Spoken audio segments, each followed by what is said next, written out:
Hello बच्चों, इस video में हम पढ़ेंगे chapter the national movement second phase. तो बच्चों, नेशनल मूवमेंट जो है वो एक नए फेज के रूप में एंटर हुआ जब महात्मा गांधी का अराइवल हुआ उसके बाद।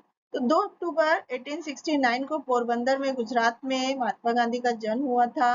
तो he received his early education in India. बाद में वो इंग्लैंड चले गए थे अपने लॉ की पढ़ाई के लिए, और एक बैरिस्टर बनने के बाद वो डरबन में गए, साउथ अफ्रीका में जो है, and there he witnessed intense social discrimination. तो बिजार इंसिडेंट में वो पहले क्लास कंपार्टमेंट से उन्हें बाहर फेंक दिया गया था क्योंकि इंडियन लोग उसमें ट्रेवल नहीं कर सकते थे, जो सिर्फ ब्रिटिश के लिए रिजर्व था। तो उन्होंने एक स्ट्रगल लॉन्च किया against the discrimination and evolve ideology of satyagraha. ये मेनली सच्चाई पर बेस्ड था, ट्रूथ और सत्य, एंड नॉन वायलेंस और अहिंसा। तो गांधी जी भारत में 1915 में वापस आए और उन्होंने कांग्रेस सेशन 1915 का अटेंड किया एट मुंबई, और तब वो 1916 में लखनऊ में थे। To understand the condition in India, वो उन्होंने पूरे देश में ट्रेवल किया। तो गांधी जी ने एक पूरे राष्ट्र में एक मूवमेंट चला स्टार्ट किया अनटचेबिलिटी के खिलाफ।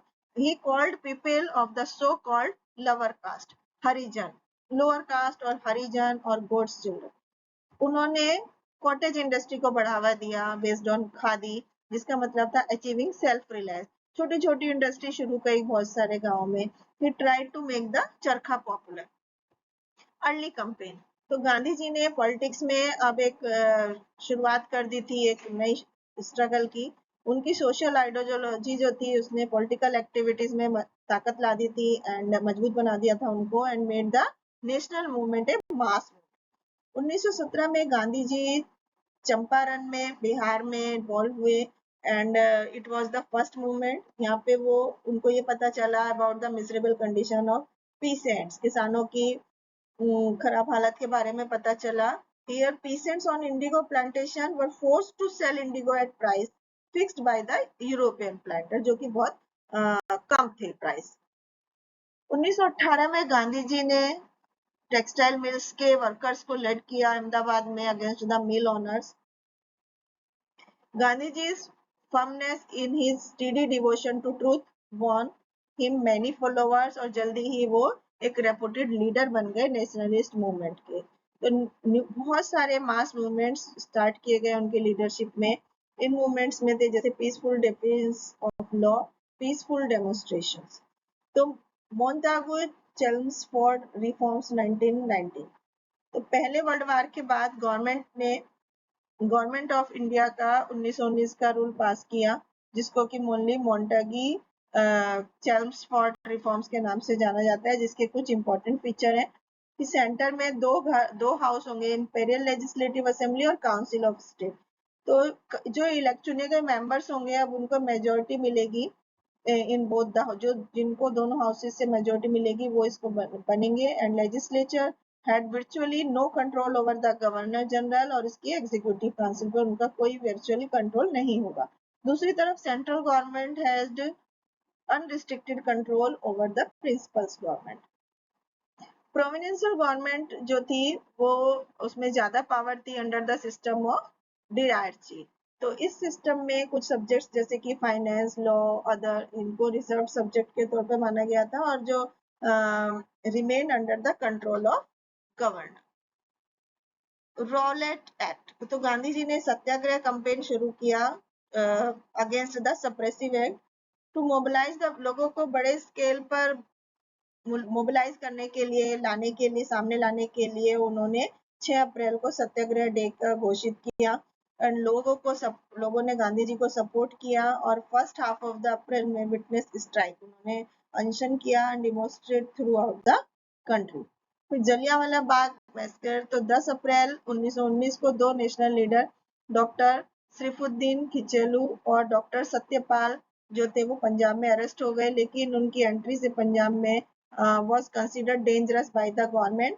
गांधी जी को दिल्ली के पास अरेस्ट कर लिया गया और मुंबई वापस ले आया गया। अमृतसर में गांधी जी के अरेस्ट होने की खबर फैल गई, जिसकी वजह से दो लोकल लीडर्स अरेस्ट हो गए, सत्यपाल और doctor Safiuddin Kitchlew, on the 10 अप्रैल। तो गवर्नमेंट ने भी पब्लिक प्लेसेस पे मीटिंग को बैन कर दिया था। अगले दिन 13 अप्रैल 1919 को उन्हें पता नहीं था इस ऑर्डर का, और कुछ लोग एक जलियांवाला बाग में अमृतसर में इकट्ठा हो गए थे कांग्रेस लीडर्स के अरेस्ट के अगेंस्ट में। तो जैसे वो इकट्ठा हुए तो जनरल डायर ने उनको उनके ग्रुप पर entered the park with his troops, blocked the exit और उनको ओपन फायर का ऑर्डर दे दिया। तो सोयो लोग उसमें मार दिए गए और जख्मी हो गए। इसके बाद material martial law was proclaimed through the Punjab and the people were subject to most uncivilized society. फिर खिलाफत मूवमेंट 1920 में, तो खिलाफत मूवमेंट जो था वो अली ब्रदर्स मोहम्मद अली और शरकत अली को द्वारा ऑर्गेनाइज किया गया था to protest against the injustice done by Turkeys, जो कि ब्रिटिश के खिलाफ लड़े थे after the first world war. तो ये मूवमेंट जो होता है इसको खिलाफत मूवमेंट के नाम से जाना जाता है, जिसका मुख्य उद्देश्य था पॉलिटिकल यूनिटी बनाना मुस्लिम्स के बीच में and using their influence to save the Khilafat from disintegration. फिर नॉन कोऑपरेशन मूवमेंट हुआ 1920 से 22 में। तो जो गुस्साए हुए रिजिड ऑल्टीट्यूड थे, ब्रिटिश के एटीट्यूड थे, वो Congress decide to start a non cooperation movement Gandhi ji की लीडरशिप। तो यहाँ पे गांधी जी ने डिसाइड किया एक नेशन वाइड सत्याग्रह लॉन्च करने का in protest against the incident in Punjab and Turkey. फिर कंस्ट्रक्टिव प्रोग्राम बाइकॉट और नॉन कोऑपरेशन के साथ साथ एक कंस्ट्रक्टिव प्रोग्राम भी लॉन्च किया गया, जिसमें चरखा और खादी को पॉपुलराइज किया गया, हिंदू मुस्लिम यूनिटी को प्रमोट किया गया, एजुकेशन को स्प्रेड किया गया एंड अनटचेबिलिटी को अबॉलिश किया गया। तो ये मूवमेंट सफल हुआ और हजारों लोग जो थे अपनी इच्छा से जेल में गए, और 1921 में कांग्रेस सेशन जो अहमदाबाद में था उसमें डिसाइड किया गया last stages of movement to emphasise non payment of taxes. Release of Gandhi ji, तो गांधी जी फरवरी 1924 में रिहा हो गए और उनके रिहाई के बाद Congress resume the its constructive programme. कुछ इश्यू थे जो जिन पर प्रकाश डाला गया, जैसे अनटचेबिलिटी का रिमूवल, खादी को स्प्रेड करना, हिंदू मुस्लिम यूनिटी को प्रमोट करना। गांधी जी की सलाह से दो ग्रुप एग्री हो गए to remain in Congress through the they would work in their separate ways. फिर मोबिलाइजेशन ऑफ द पीसेंट्स हुआ। उसके बाद सिविल डिसओबीडियंस मूवमेंट हुआ 1930 से 34 में। तो गांधी जी की लीडरशिप में कांग्रेस ने सिविल डिसओबीडियंस मूवमेंट 1930 में स्टार्ट किया, जो कि दांडी मार्च के नाम से फेमस है। दांडी मार्च के बाद फर्स्ट राउंड टेबल कॉन्फ्रेंस हुई 1930 में। नवंबर 1930 में गवर्नमेंट ने कॉन्फ्रेंस लंदन में बुलाई to discuss the reforms proposed by the Simon Commission, लेकिन नेशनल कांग्रेस ने कॉन्फ्रेंस का बाइकआउट किया। केवल मुस्लिम लीग, हिंदू महासभा और इंडियन प्रिंसेस के रिप्रेजेंटेटिव थे, उन्होंने पार्टिसिपेट किया। इसके बाद सेकेंड राउंड टेबल कॉन्फ्रेंस हुई 1931 में। गांधी जी को इंग्लैंड भेजा गया सितंबर 1931 में सेकेंड राउंड टेबल कॉन्फ्रेंस को अटेंड करने के लिए। ब्रिटिश गवर्नमेंट भी इनवाइटेड थे, उनके रिप्रेजेंटेटिव्स भी मुस्लिम्स को कनेक्ट करने के लिए। Civil disobedience to quit India 1934 से 1942। तो Mahatma Gandhi had mobilised the entire country in the anti British struggle. Mahatma Gandhi ने पूरे देश को इकट्ठा कर लिया था ब्रिटिश के खिलाफ। तो कुछ सालों के बाद कोई भी मेजर ऑफेंसिव लॉन्च नहीं था। तो its discussion eventually led to the passing of Government of India Act of 1935। फिर क्विट इंडिया मूवमेंट हुआ 1942 में, भारत छोड़ो आंदोलन जिसको बोलते हैं। तो अगस्त 1942 में महात्मा गांधी ने क्विट इंडिया मूवमेंट लागू किया। एक रिजोल्यूशन 8 अगस्त 1942 को बॉम्बे में पास किया गया by the all India Congress committee. Mahatma Gandhi ने क्विट इंडिया मूवमेंट लॉन्च किया। फिर आजाद हिंद फौज की स्थापना हुई, तो नेशनल मूवमेंट बहुत मजबूत हो गया था इंडियन नेशनल आर्मी के फॉर्मेशन के बाद, popularly known as Azad Hind Fauj. तो एक important role in its formation was taken by the Indian independence league.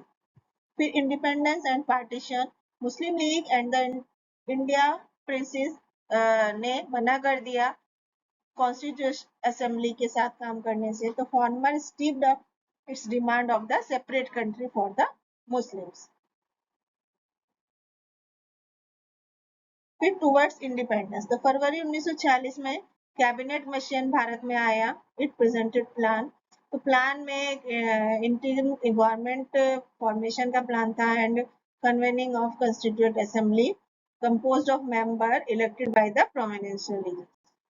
लोगों ने आगे देखना शुरू कर दिया। Perhaps the final struggle for the freedom. जुलाई 1946 में पूरे देश की स्ट्राइक हुई by the postal and telegraph worker. Railway worker south India में थे, वो भी अगस्त 1940 में स्ट्राइक पे चले गए। पीसेंट मूवमेंट ने एक प्रेस थ्रस्ट एक्वायर कर लिया 1945 की फ्रीडम के अप्रोच में।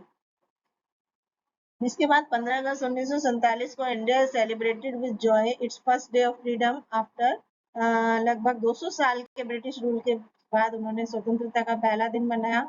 और जो देशभक्तों के जनरेशंस ने सेक्रीफाइस किया and bloods of countless martyrs had borne fruits, तो उनका सपना अब हकीकत में बदल चुका था।